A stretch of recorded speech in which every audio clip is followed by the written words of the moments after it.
When they brought you here, did they tell you how much you would be playing center back more than playing left back? No. It's serious though. How has that kind of adjustment been?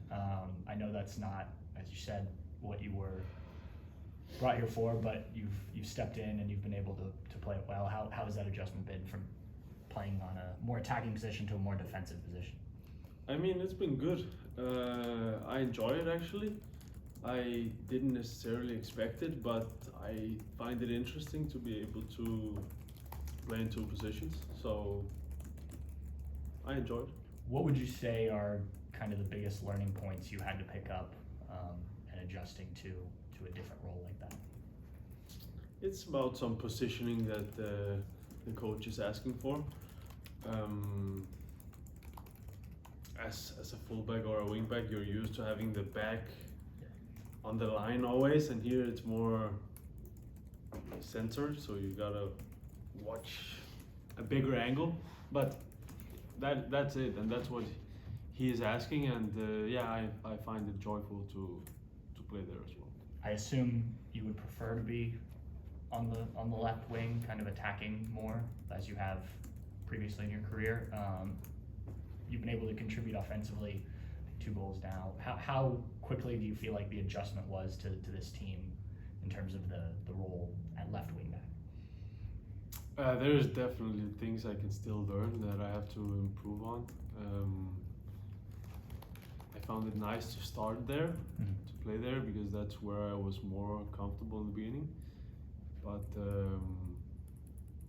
now I think I can play both positions and I can do better, or I can learn things in both positions, and wherever I'll be placed, that's where I'll do the best I can.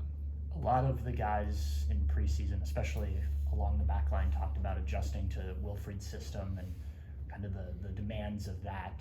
You had to do it rather quickly. What was the challenge of what he wants to do versus what you guys did in New York City?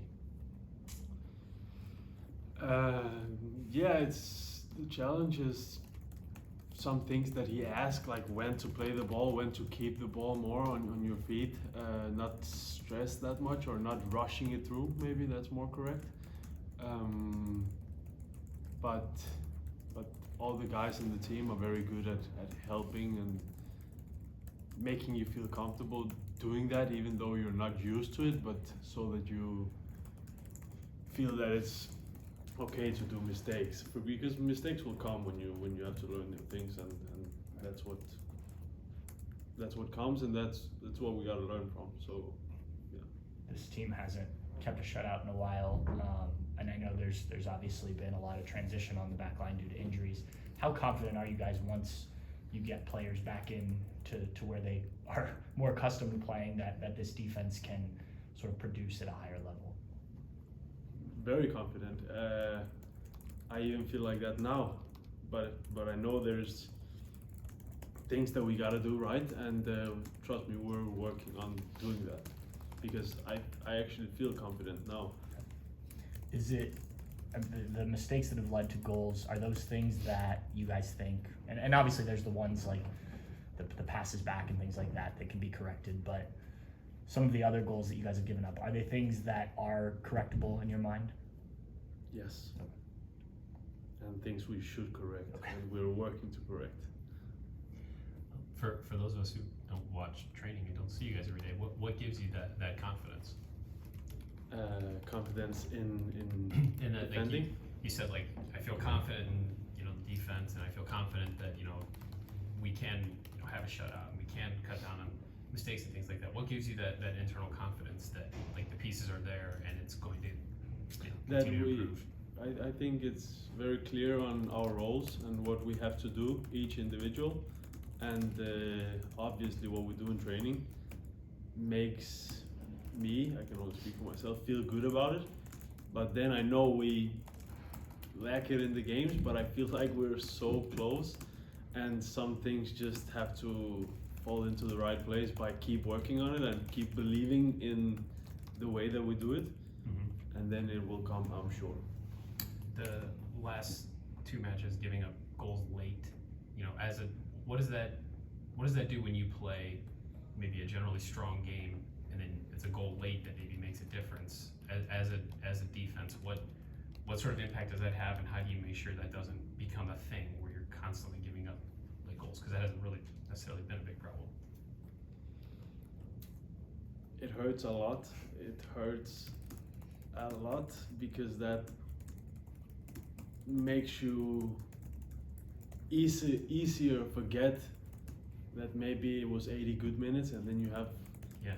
10 minutes where something, or even just a moment sometimes where it leads to a goal. But again, that's the game, and that's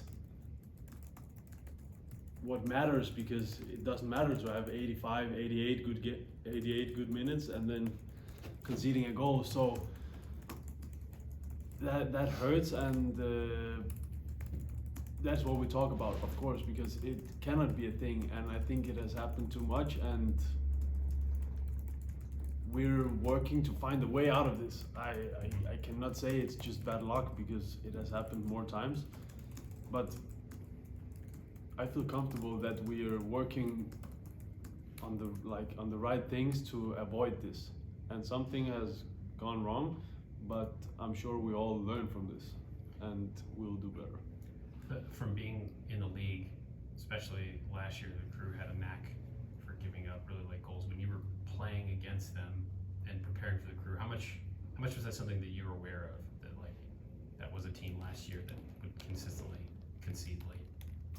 I actually don't remember last year that it was something we spoke about at all. Okay.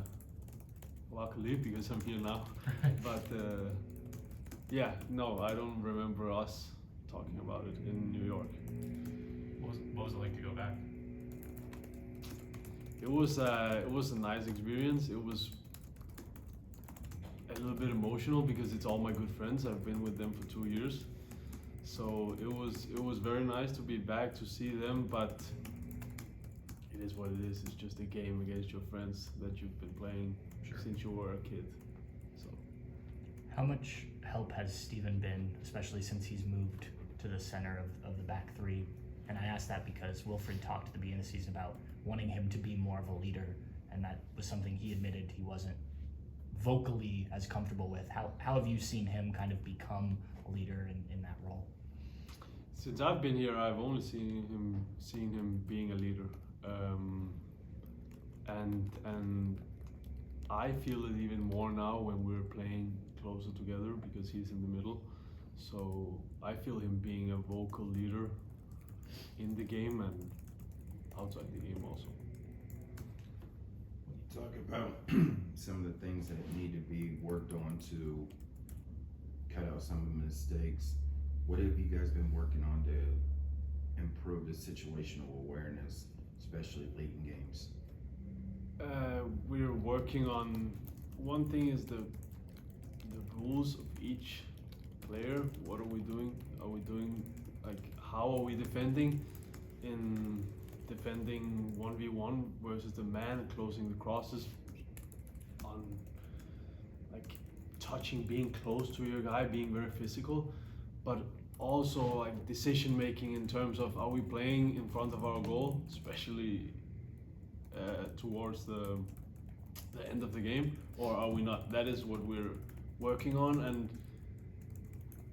talking about a lot, like watching videos, rewatching our situations. Did we do well here? Did we not do well? Did we do a bad decision here, but we actually got lucky, we got away with it, something like that.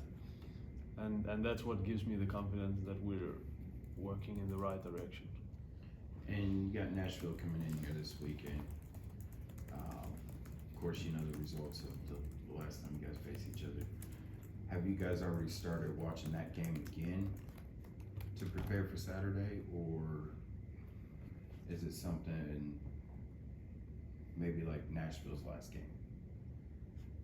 I'm sure some of the coaching staff has.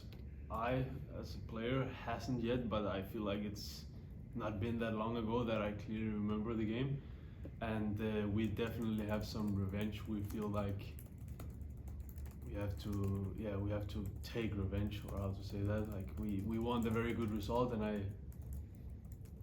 I'm confident about the game. Alright,